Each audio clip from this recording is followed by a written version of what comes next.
Les 4 règles de Warren Buffett pour investir intelligemment en 2026. Tu es impatient avec tes investissements, tu es déjà en train de perdre. Et c'est pas moi qui le dis, c'est Warren Buffett, l'un des plus grands investisseurs de tous les temps. Les marchés financiers sont une machine qui transfère l'argent des impatients vers les patients. Et depuis qu'il a pris le contrôle de Berkshire Hathaway en 1965, sa performance moyenne en bourse est de 20% par an, 2 fois plus que le S&P 500. Résultat, une performance cumulée de plus de 5 500 000% contre environ 39 000% pour l'indice américain sur la même période depuis 1965. Aujourd'hui, Buffett a encore des leçons à nous donner, parce que les marchés sont dans une phase dangereuse. L'IA a propulsé des valorisations records. Nvidia vaut désormais plus que toutes les grandes banques américaines et canadiennes réunies. Aussi, la dette américaine explose. Les taux pèsent fort sur la croissance. Et le S&P 500 est plus concentré que jamais. 10 entreprises font bouger la planète bourse. Alors oui, beaucoup d'investisseurs sont stressés, hésitent à investir ou se demandent si tout ça n'est pas une bulle prête à éclater. Et c'est pour ça, dans cette vidéo, on va voir les 4 signaux qui montrent que le marché est peut-être surévalué. Et surtout, les 4 règles de Buffett pour rester rationnel et investir intelligemment, même dans un marché qui part en vrille. Premier signal, la dette alimente la bourse.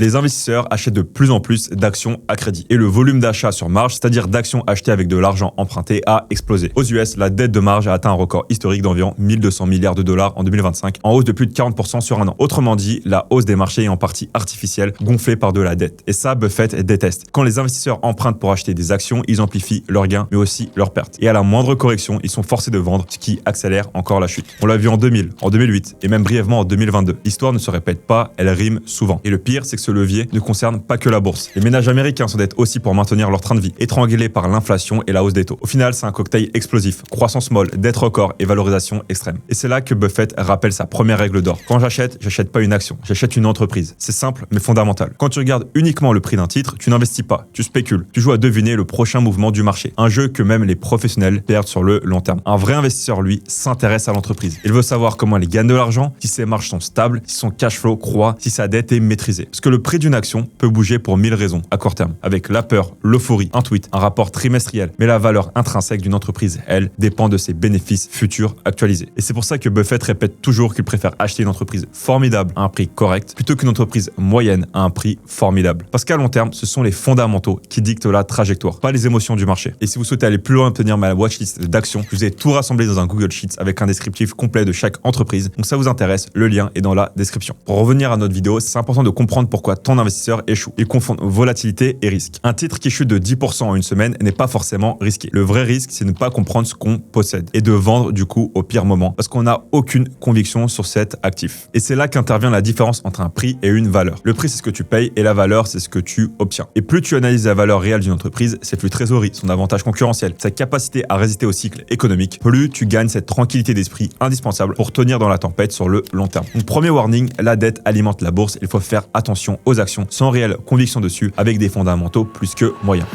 Deuxième signal, la concentration extrême du marché.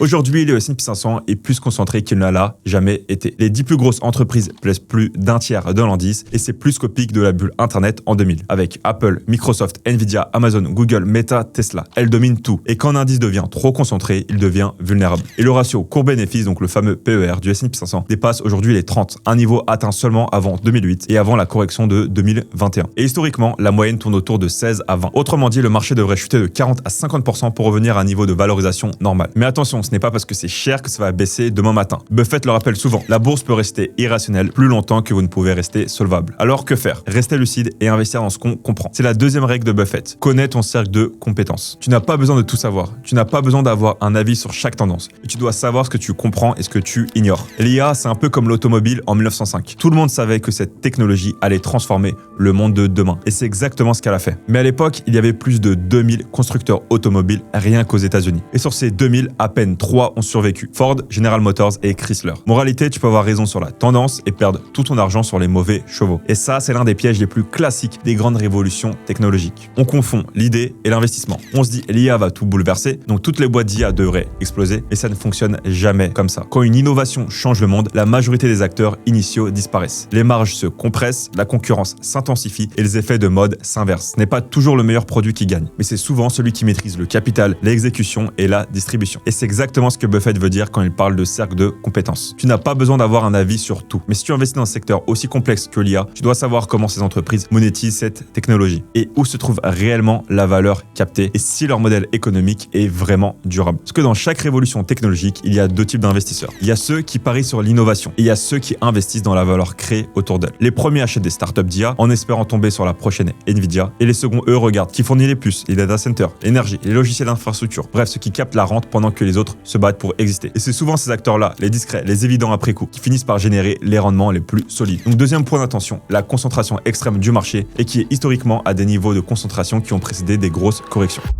Troisième signal, les valorisations globales hors de contrôle.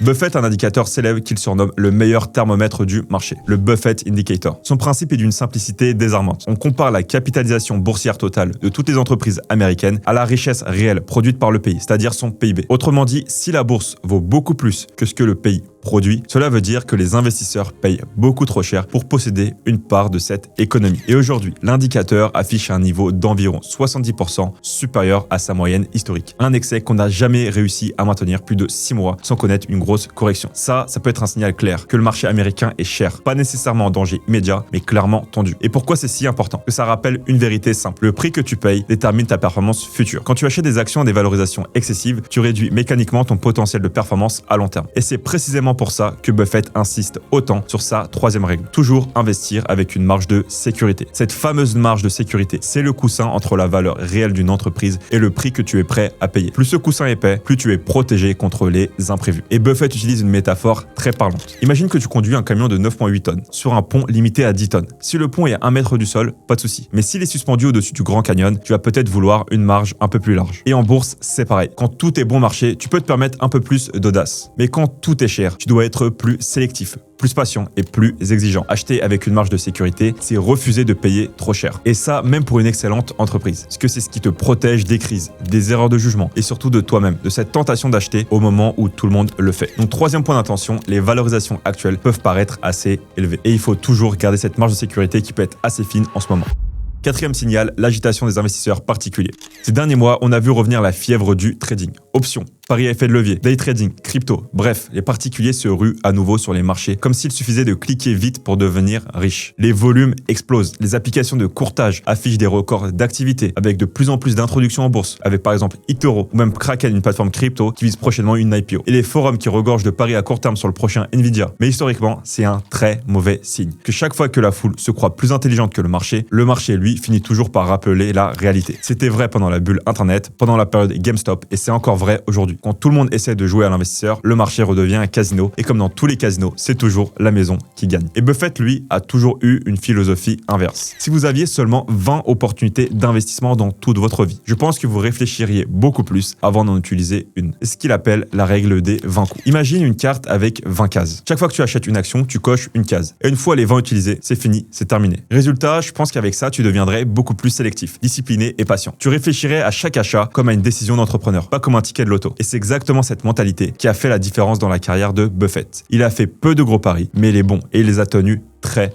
longtemps. C'est comme il le dit souvent, un marché hyperactif est le pickpocket de la richesse. Chaque transaction inutile, chaque aller-retour dicté par la peur ou l'euphorie, c'est un petit morceau de ta performance que tu laisses sur la table. Entre les frais, les impôts et les mauvaises décisions émotionnelles, l'agitation détruit ta performance. Et donc, c'est quoi la meilleure stratégie? Faut faire peu de choses, mais les faire très bien. Et surtout, laisser le temps faire son travail, être patient. Il existe d'ailleurs une étude assez marrante et devenue mythique chez Fidelity Investment. Les chercheurs ont voulu savoir qui étaient leurs clients les plus performants. Et le résultat a fait rire tout Wall Street. Les meilleurs investisseurs étaient ceux qui avaient oublié qu'ils avaient un compte ou ceux qui étaient morts. Pourquoi? Parce qu'ils n'ont rien fait. Ils n'ont pas paniqué. Ils n'ont pas vendu pendant les cracks. Ils ont laissé la magie des intérêts composés faire le travail. Ça, c'est une leçon d'humilité, mais aussi de sagesse. En bourse, ce n'est pas l'action qui rapporte, c'est l'action intelligente. Moins tu bouges, plus tu gagnes. Donc, les récentes IPO et l'agitation de nouveaux investisseurs sur les marchés ne sont pas non plus des signaux hyper attrayants. Donc, le monde de 2026 est plein d'incertitudes. Entre la dette record, les taux encore élevés, l'explosion de l'intelligence artificielle et les tensions géopolitiques, avec tout ça, il est facile de céder à la panique ou à la frénésie. Mais Warren Buffett nous ramène toujours à l'essentiel. Il faut regarder les entreprises, pas les cours. Il faut rester dans le cercle de compétences. Toujours, il faut garder une marge de sécurité et enfin, il faut être patient. Parce que les marchés récompensent ceux qui gardent la tête froide quand tout le monde perd la sienne. Et rappelle-toi, tu n'as pas besoin d'avoir raison tout le temps, tu as juste besoin de ne pas avoir tort sur l'essentiel. Et c'est ça la vraie clé de la richesse durable. Et si tu veux aller plus loin et appliquer concrètement tous les conseils qu'on a vus dans cette vidéo, j'ai préparé une formation 100% gratuite pour t'aider à investir en bourse sereinement. Donc si ça t'intéresse, le lien est dans la description. Et dedans, je te montre ma méthode d'investissement, comment je construis mes portefeuilles et comment j'analyse les ETF et surtout comment tu peux faire exactement la même chose étape par étape. Donc comme je te l'ai dit, le lien est dans la description. Donc si cette vidéo t'a plu, je t'invite à la liker et à t'abonner et on se retrouve maintenant dans une prochaine vidéo.